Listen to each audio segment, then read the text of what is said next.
I don't like anything about you, Mother. We want to live with our family alone, so get out. I was dumbfounded by these words suddenly hurled at me by my eldest son's wife. The same words that were said when I had to leave my parents' home alone. Now the anger surged in me at the thought of being driven out of this home as well. Well, I'll leave then, I declared and gathered my belongings to move out. That was the last straw. I swear I'll never forgive my oldest son's wife. It was time to put my plan into action. As a result, my daughter-in-law, my name is Sandra Clark, and I am turning 61 this year. Though I'm technically retired, I'm fortunate enough to still be working. Even though I'm still working, it's not like I'm going to the office every day. I drop in occasionally and attend meetings. But nowadays, many meetings are held remotely, and I'm working from home most of the time. My oldest son seems to have the wrong idea that I'm not working anymore.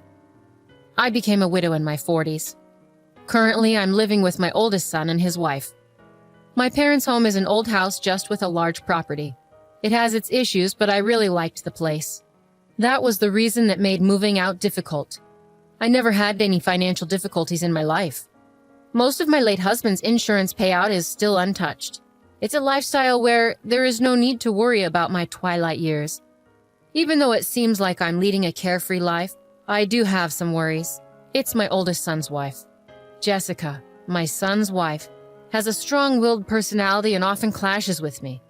This isn't something that just started recently. It started when she came to announce, "We're getting married." I can't forget the outfit she wore when she first came to introduce herself.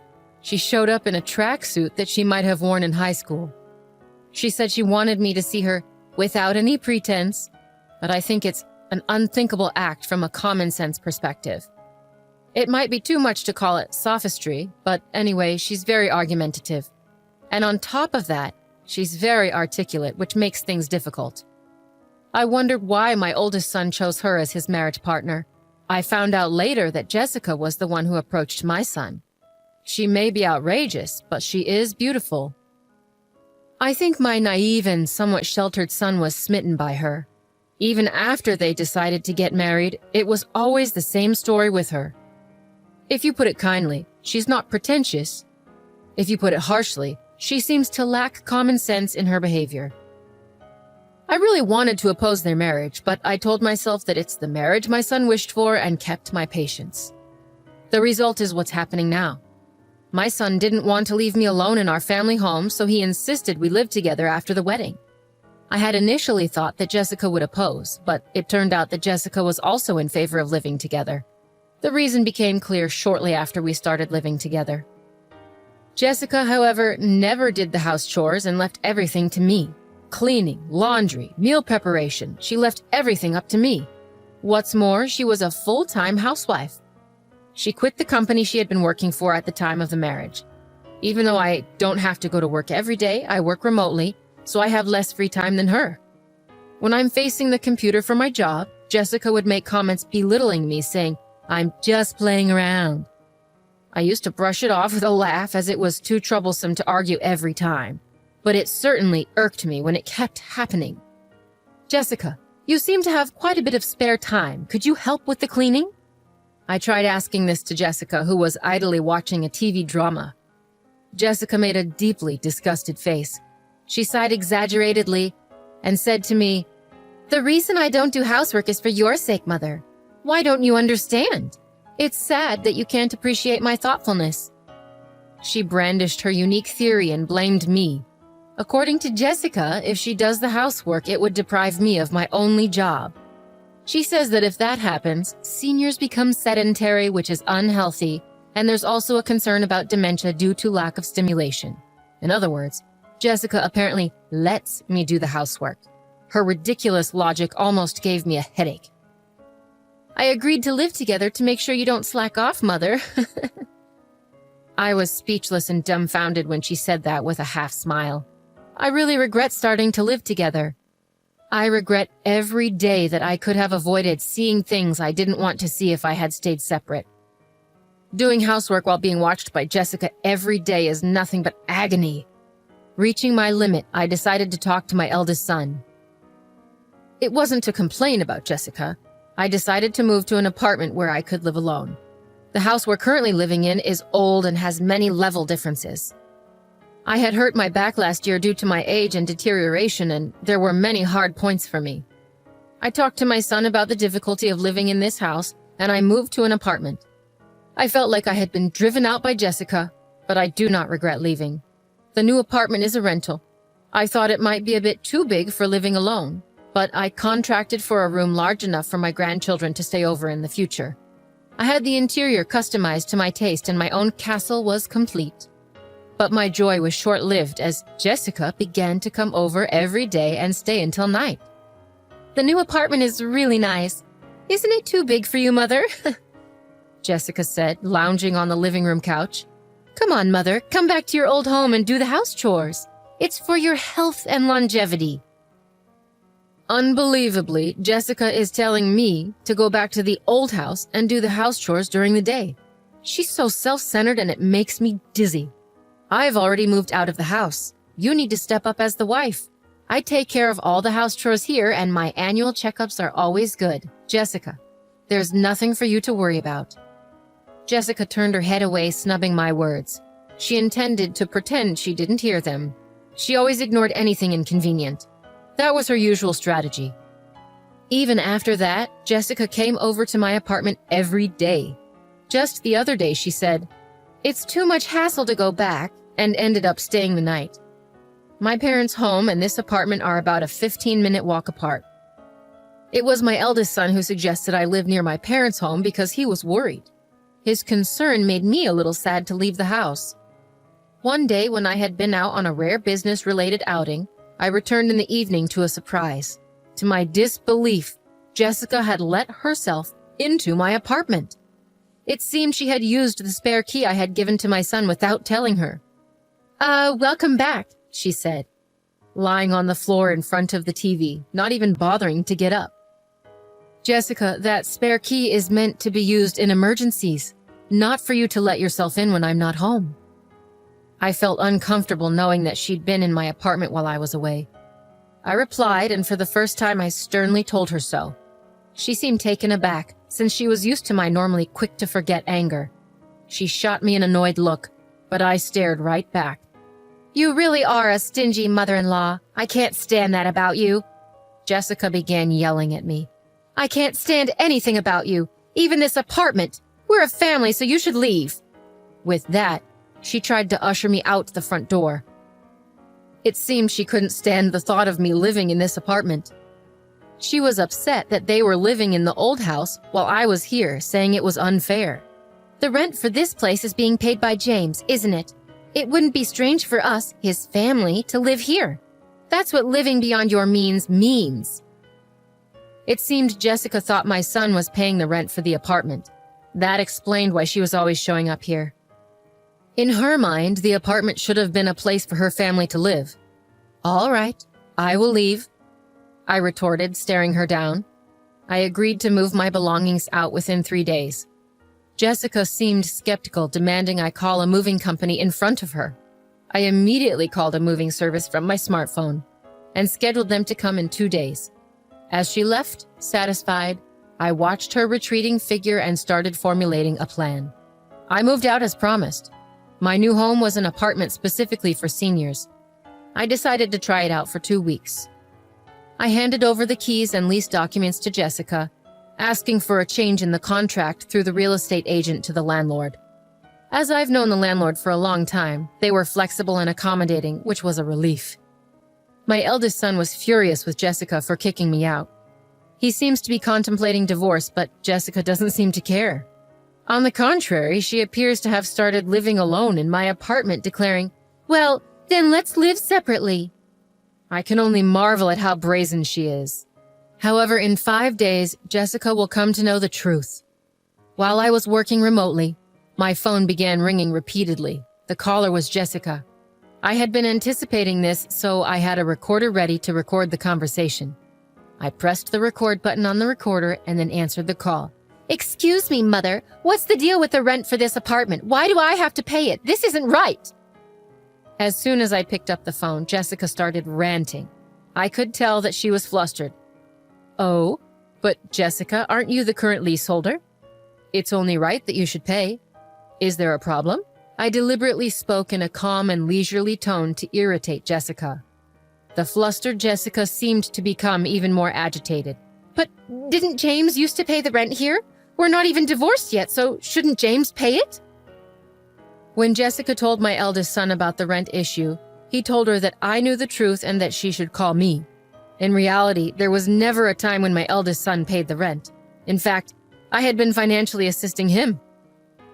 After retiring from my job, I stayed on at the company as a consultant. In addition to that, I have been working as an advisor in the industry, providing advice when requested and earning a decent salary.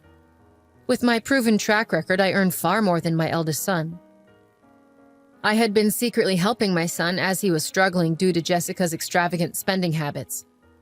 So, it's a misunderstanding on your part, Jessica. Originally, I was the one paying the rent for that place. I didn't make James pay a dime. Jessica, who had been hoping to enjoy living separately in the new apartment, seemed shocked and taken aback. Jessica only said what she wanted to say before hanging up the phone. I immediately contacted my eldest son and let him listen to the recorded conversation. I've been putting up with it for a while too, but I'm at my limit. You feel the same, right? I'm aware that my son is worn out from repaying the debts that Jessica has accumulated. No matter how grown up my son may be, as a parent, I can't help but lend a hand. Even if people say I'm too soft, I believe it's natural as a parent. My son replied in a small voice, I'll divorce her. I'm tired too. Well, follow my instructions then. I told my son my plan and gave him instructions. I first asked him to take paid leave for about 3 days from today. I directed him to discreetly move out his important belongings without letting Jessica know. We don't want her noticing any large trucks, as she might be hanging around nearby. I had told him to gradually move things out during the night. The location where the important belongings were moved was somewhere Jessica was unaware of. It was a single-family home that I had searched for as a final dwelling. In this way, the plan progressed secretly. Then 3 days later, there was another call from Jessica. She was much more flustered than the other day. What? What are you so flustered about? Just like the other day, I dealt with her in a deliberately relaxed tone. Jessica was overly anxious, almost in a state of panic. Mother, our house is up for sale and I got a call from my parents saying that my belongings have arrived at their house. What does that mean?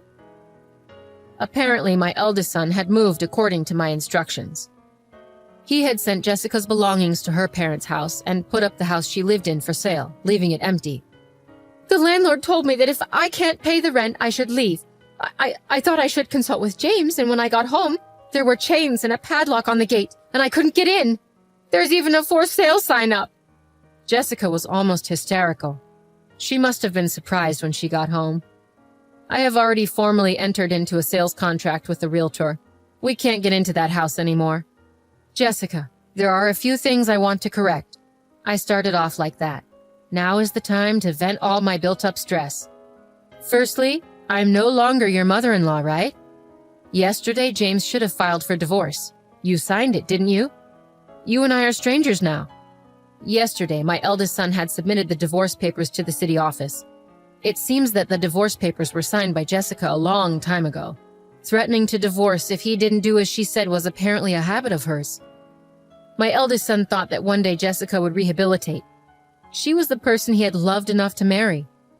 When threatened with divorce, he had no choice but to give in, as he once told me. But it seems my eldest son has woken up. He signed his name on the divorce papers that were always used as a threat and submitted them. The divorce papers have been formally accepted. You always said to James that you could divorce any time. Aren't you satisfied now that things have gone your way, Jessica? On the other side of the phone, I sensed Jessica holding her breath. She wanted to retort but couldn't find the words. She must be feeling frustrated. Besides, I'm worried about you. After divorce, you can't continue to live in that apartment without working, can you? And moving costs money too. It's tough. How did you even manage to pay this amount? I can't believe it. Jessica didn't hide her anger anymore. She yelled at me and continued to curse me. She said she married my son because my late husband left an inheritance. However, I manage all of the inheritance and she cannot move a penny of it. She screamed that nothing was going well despite marrying for the sake of repaying debts. Of course, I let my son listen to this conversation as well. If it came to a divorce settlement, the recording is what I was planning to submit as evidence. I thought it was the end, so I patiently waited for Jessica to finish her tantrum. I think she ranted for about 15 minutes with ease. "I'm sorry, I've been disowned by my family. I have nowhere to return. Please help me." In the end, she started begging me for help, crying. She had caused her parents much trouble due to her spending and borrowing habits, and they disowned her, she said. Come to think of it, I remember feeling something off at the wedding. It clicked for me. That was what felt odd. Jessica with nowhere to go, nowhere to return. I felt a bit sorry for her, but I decided to view it as a consequence of her actions. Apologizing now won't do much. We're strangers now. There's nothing more to discuss. Good luck with your life from here on. I ended the call with Jessica after saying that. I felt a sense of relief. After our call, Jessica apparently caused a ruckus at my eldest son's workplace. My son told me the situation escalated to the point of calling the police when he got home from work. Jessica, who had been squatting at the apartment without paying rent, had her keys changed by the landlord while she was out. Apparently, she can't even get into her apartment now. She probably tried to reach out to me or my son, but we had canceled our cell phones and switched to new ones. We changed our numbers, too. I can only imagine the despair she felt upon finding she can't get through, no matter how many times she tries. We didn't tell her our new address either, so she can't contact us. After causing a scene at my son's company, she was issued a restraining order. With no other options, she seemed to have turned to her disowned family. When she returned home, she was met with a shocking scene. The luggage I had sent to her family home was left out in the rain in the backyard. She reportedly wasn't even allowed to step foot inside the house.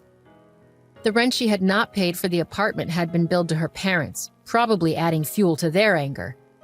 I heard rumors that she is currently staying in an apartment rented by an organization that supports homeless people.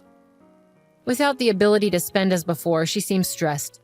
When I passed her on the street, I was stunned at how much her hair had turned white and how dry her skin looked. She had changed so much, I hardly recognized her at first. It made me realize just how much a change in living conditions can affect a person. I started a new life in the house I purchased with my late husband's inheritance. I bought a duplex so my son could remarry anytime he wanted. For now, my son joins me for dinner, but otherwise he takes care of his own things. I've come to think that this is just the right amount of distance. The money from the sale of my parents' home is saved for future needs. I plan to use it for my son and his future wife when they marry. Of course, I also need to keep some for any future grandchildren. I'm thinking of setting up the English garden I've always wanted in my new home. On days when I don't work, I go out into the garden and take care of the young trees and herbs. This new life filled with hope has become my daily routine.